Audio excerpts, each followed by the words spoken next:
What's up troops, it's me TheTacticalBrit, and today we're going to be talking about the French and partly the Russians in Battlefield 1, or more specifically the lack of them in Battlefield 1.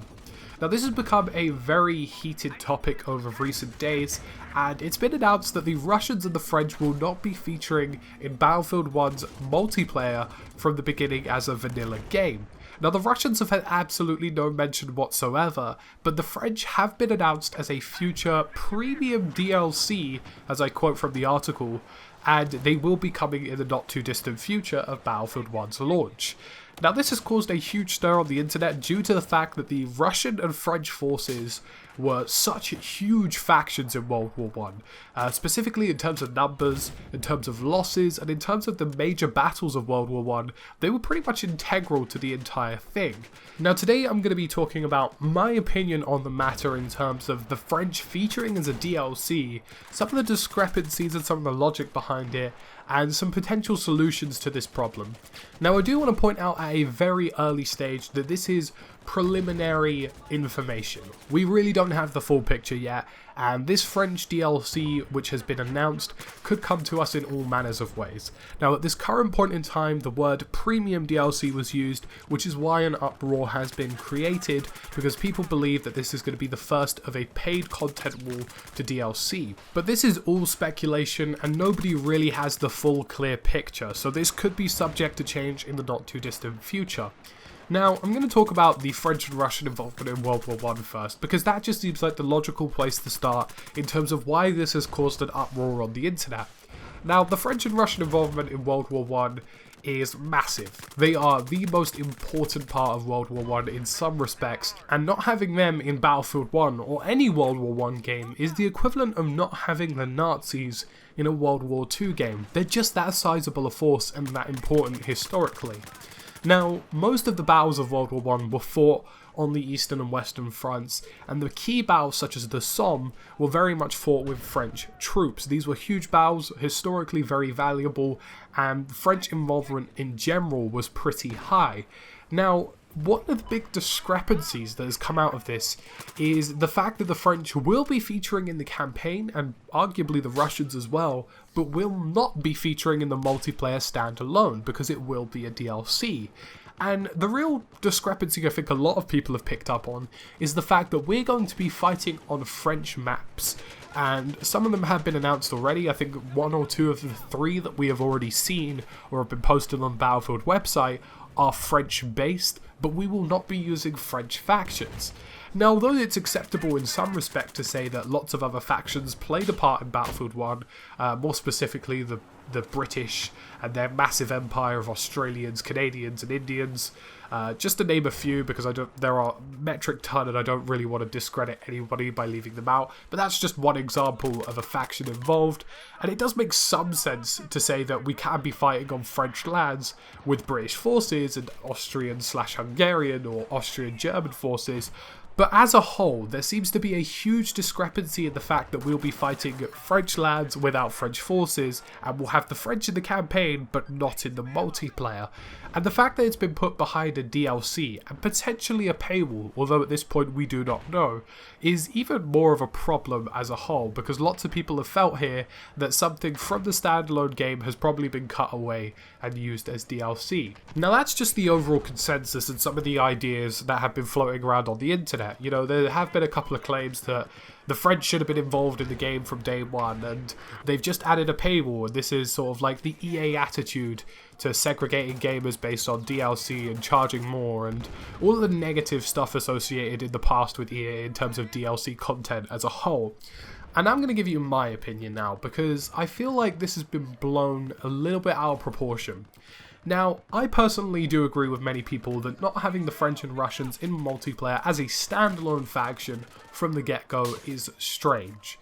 But to kind of completely diminish the entire game or the development of the game on the basis of one piece of news which may not be entirely accurate seems a bit irrational to me.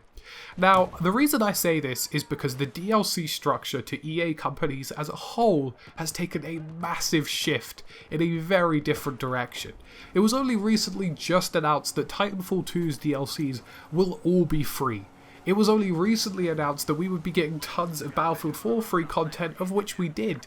And even now, the DLCs to Battlefield 4 and Hardline are being made free and available to the public because it appears that EA has recognised that DLC as a whole is doing more harm than good. Now, although the word premium DLC was used, that could mean premium in two contexts. One, it could mean premium as in Battlefield premium that we're used to, or two, it could have meant premium as a whole as in a premium DLC, as in the word quality. But that's very much subjective at the moment. Now, premium as a whole is a very interesting system. It's expensive to an extent, but it has offered us some pretty good content in the past. And I'd say to those people who have complained about the French DLC potentially being a premium DLC, is the fact that many people there, in terms of supply and demand, are going to buy premium if it does exist for Battlefield 1. And as far as I'm concerned, it's a worthwhile program to an extent. Now, Battlefield 1 as a game thus far has looked fantastic, and if the DLC is any reflection to the standalone game, then I believe a lot of people will be getting their money's worth. As much as I am a fan of DLC being free, which by the way is a potential prospect for Battlefield 1, bearing in mind we're going off of limited information at this time, it appears to me that if there is premium and there is an existing paywall, as long as the content is good, and as long as the content is detailed, there is no reason to complain about paying an extra price for extra content. Now, back onto the case of the French DLC, and this has been potentially announced as the first ever premium DLC.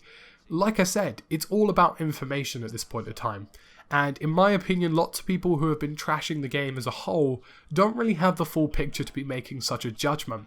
Now, let's look at two examples. One, the DLC costs money, and two, the DLC is free. First of all, if the DLC costs money, and the DLC is something that we will have to pay for either as part of a premium program or some kind of pre-order bonus. A, if you guys really enjoy Battlefield 1, supply and demand kind of dictates that you will buy it. And B, if the content is really good, you probably are going to get it. But see, the downside to this is the fact that the French are such an integral force, and it just seems nonsensical to put them behind a paywall for a World War I game, which would clearly include them, or clearly should include them, which is just my opinion. Now, the other option, B, the content is free. Now, I think this is the most likely route at this point in time on the basis of general evidence. And my two pieces of evidence are one, the fact that most DLCs in any Battlefield game, be it the first DLC or the last DLC, they end up being free. Now, if you pre-order any Battlefield game in the past, or you've bought any Battlefield game in the past, the first DLC just tends to be free. I think Second Assault was the free DLC for Battlefield 4, I may be wrong. But I think there was a free DLC for Battlefield 3 as well as the first DLC, and that just tends to be the case. That's how it's always been. But secondly, the general structure of EA at this point in time has, like I said, been shifting in a huge different direction. They've been focusing on community feedback. They've been focusing on improving their image in a positive style. So the last thing I think a multi-billion-pound company is going to do is go, you know that positive image thing that we were going for? Yeah, let's just throw it out the window and set the world on fire and charge for a French DLC. They know that would be negatively received. They're very much aware of that, and I imagine the analysts at EA who do community management and who do sort of marketing management all know that that's probably a big no-no at this point in time. And it just seems to me that, you know, anybody who thinks that is going to be the case hasn't really listened to EA's press conferences. And I know press conferences are a case of flash and show and let's look at how great we are, but as a whole, there has been this real sort of genuine direction to improving the image of EA as a corporation, and also improving the community feedback and improving our general thoughts on games. And to say they haven't been doing that is just an outright lie, because we have seen the CTE, and we are starting to see free DLC. So in my opinion, it's very likely that this DLC isn't going to cost much, or if it does cost something, it isn't going to cost. And we're just going to have to look at how things go down. But again, my opinion as a whole is that it's very important to have the French in Battlefield 1, and if the content is good, I don't mind paying for it, but if the content is free, then this has all been a big blow up for no reason. As always guys, thank you for watching, and make sure you let me know down below what you think. I just want to have a a general conversation about this as a whole, because I feel like it's been a contested topic, and obviously my opinion doesn't really account for all opinions.